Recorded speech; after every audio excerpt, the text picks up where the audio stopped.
Taking pictures and selling them is not only a great way to make money, but it's also very fun to do. In this video series, I'm going to be talking about stock photography online.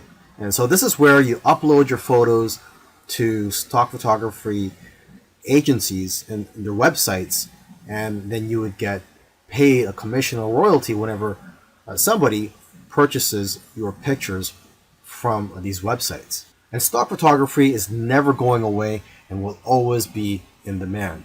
Although I must warn you, it is harder to make money selling photos nowadays than it is before, say a few years ago, because of the competition. However, there are people who are making six figures per year with stock photography. And this video series was created to help you rise above your competition. Lastly, I just want to say that stock photography is a great learning experience, and you're going to become a much greater photographer because of it. It's also satisfying when you see companies using your work and knowing that your work has value. And like I said earlier, it's fun. Now here are some quick photo tips for you. Only high quality photos are going to be accepted into stock photo sites. So if you want to have high quality photos, you need a high quality gear. So I highly recommend that you use a DSLR camera, and a plain 50mm lens is just fine.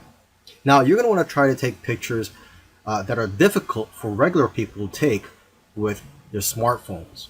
And if you are going to be using DSLR cameras, try modifying your shutter speed and try to play around with it. For example, you could try taking long exposure photos. Long exposure photos tend to sell more. When you're taking these pictures, make sure that there's a concept behind the photo. You have to try to capture photos with intention, and also try to make your photos socially relevant. Another important key is to make sure that your picture elicits some type of emotion or has some type of purpose, such as showing that it's the fall season. Now, photos that do well are in the niches related to food, health, beauty, fitness, money, and business. You also have to remember to leave some room for copy and text for the users to put on the photo. And you should know that photos are not going to be accepted if there are brands, names, or license plates in the background. And if you have models in your photos, they will have to sign a release form. Now that you've taken some pictures, where do you sell those pictures online? Well, the easiest way to find these sites is just to type in stock photos on Google, and you'll find plenty of stock photography websites where you can upload your photos.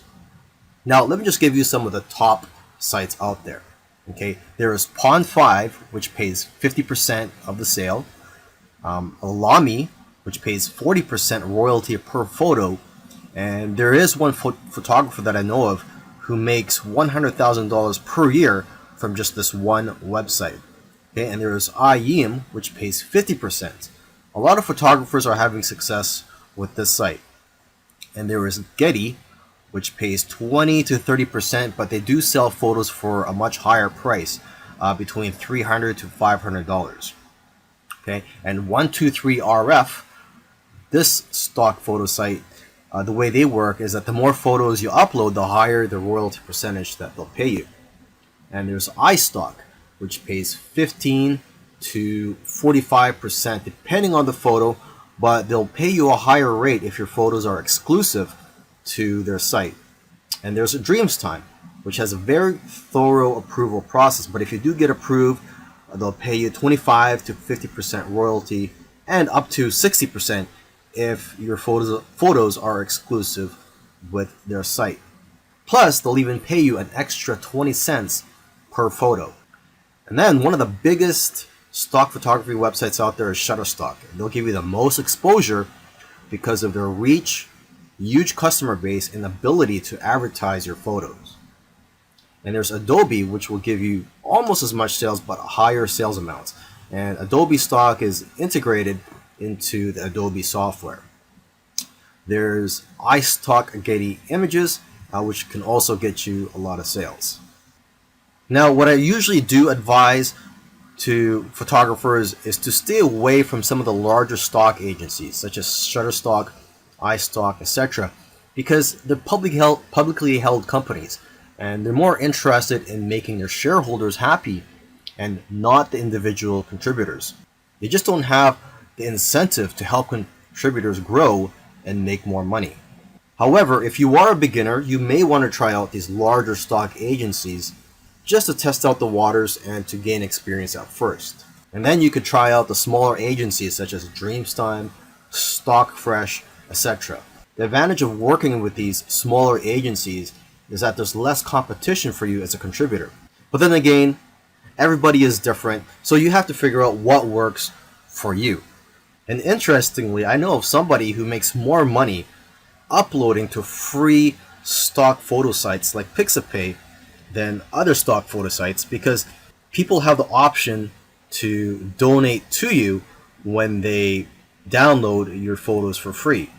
In the previous video where I spoke about where to sell your photos online, I forgot to mention that you could also sell your photos directly from your phone, and there are a few apps available for that. But the most popular photo app right now is one called Foap. And with Foap, you download it, and I believe it's available both for the Android and the iPhone. And you get 50% of the sale. But you can make more money by joining what they call missions on Foap. And these missions are sort of like projects for brands and other companies. And each mission, if you are to win these missions, they pay a prize for the winning people. And it usually starts at around $50. And usually it can be a lot higher. Okay, now if you want to have success with this app, you want to analyze the photos which have already been sold. So take a look at the Sold tab in the Explore section of the app. I also recommend that you analyze the profiles of people who have won missions or sold a lot of photos, as they usually have a lot of good photos which can give you ideas. And lastly, you could create profile on Foap and follow people. So you can follow other photographers and they could follow you, and you guys could share tips with each other and be more successful in the long run. Earlier, I mentioned that you should try to avoid large stock photography websites such as Shutterstock. However, if you're new and you want to gain some experience, or for whatever reason, if you feel that large stock photography websites are for you, here are some keys to success. Obviously, these big sites have thousands of photos, and photos that have less saturation will sell the best. For example, pictures of cats, unless there's something unique about the picture, won't do as well as pictures of animals in the wild. Another example is pictures of iconic buildings such as the White House. These types of pictures won't do as well because there's already a lot of pictures of the White House out there. Now, however, if there's something unique such as an event or a protest happening around there, and you capture that on photo, then that picture will do a lot better. It's also important to use the right keywords. For example, if you're posting photos of flowers, you'll be more successful if you know the exact scientific name and the species of those flowers, and also the English name, where they're from, and other details. And from what I've seen, the best-selling images are the ones with themes such as Christmas, Halloween, Easter, etc. And new images usually sell better than old images, simply because old images tend to get buried in the search results. In the last video, I gave some tips on how to be successful if you were to upload to those larger stock photography websites. Now in this video, I want to give some tips on how to be successful just in general. So these tips will work whether you decide to go for the smaller stock photography websites or the larger stock photography websites. To start off with, you cannot be a generic photographer and make money with stock photography. To be successful, you have to niche down. You cannot be too broad. So you have to be very specific and also good at what you do. For example, portraits of people are always popular. So if you can focus on that, you'll probably do well. You should also stay in tune with what's going on in the world. People who are talking about the popular topics of today need images to support what they're saying. And if you are going to be uploading to multiple stock photography websites, you can use an app called MicroStalker for tracking your sales across multiple agencies. And lastly, if you're consistent, you'll increase your chances of being successful with stock photography. You'll do best if you upload a small amount of photos consistently. Selling your photos on stock photography websites is great. However, there is a lot of competition and it is harder to make money nowadays than it is in the past. So one thing I like to tell people who are involved in stock photography, if they want to take their business to the next level, is to start their own website and just sell photos from your own website. And what I like about being in control, having your own website and selling your photos from your own website, is that you can collect the emails of your customers and people who visit your website. And basically, whenever you have new photos, you can notify your list of subscribers. You could also offer deals from time to time. You see, when you have an email list, you could just email them whenever you're in need of some cash flow. Now, what I recommend you do is, if you are going to start your own website, is to make your website focused on one niche. I know of somebody who made $4,000 in 1 month from his own site.